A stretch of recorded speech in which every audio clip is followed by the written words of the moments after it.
Moi, ça, c'est des chaussures de sécurité, donc je peux taper dessus et ça me fait pas mal. Et puis donc après, bah, vous pelletez. Alors c'est pareil, hein, l'objectif quand on pioche et qu'on pelte, ça en archéologie on fait hyper gaffe, c'est qu'en fait on se ménage le dos, c'est-à-dire qu'on utilise ses jambes et on évite de se pencher. Voilà, sinon on se casse le dos assez rapidement.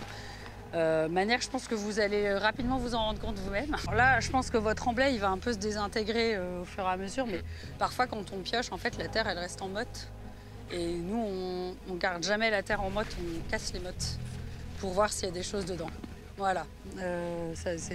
Mais là, je pense que là, ça va pas faire de motte, hein. Ça va se désagréger tout seul, à mon avis, hein, voilà.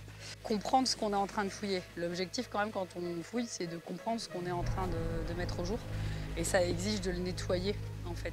Parce que là, par exemple, bon, les tomates, forcément, ça va pas être dur, hein, mais s'il y a des endroits où elles sont plus, là, il faut vraiment que vous soyez assez soigneux pour retrouver le sol qui est sous les tomates. Les archéologues, ils passent pas leur vie dehors, en fait. Ils passent une partie de leur temps dehors, mais une fois qu'on a fouillé, qu'on a pris plein de photos, qu'on a enregistré plein de choses, qu'on a ramassé des objets, ben après il faut écrire. Il faut écrire en fait, il faut essayer de comprendre ce qu'on a fouillé.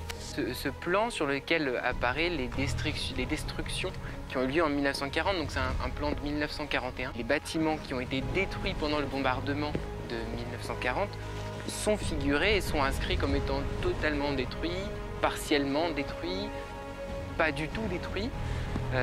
Donc on a 3 niveaux de description.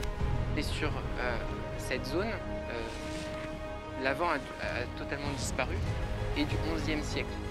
Cette partie, en tout cas, est du XIe siècle, donc un donjon qui est un des plus anciens donjons conservés. Assez incroyable. Dans la partie nord de la France, c'est un donjon assez particulier. C'est des plans de donjons qu'on retrouve essentiellement dans l'ouest de la France.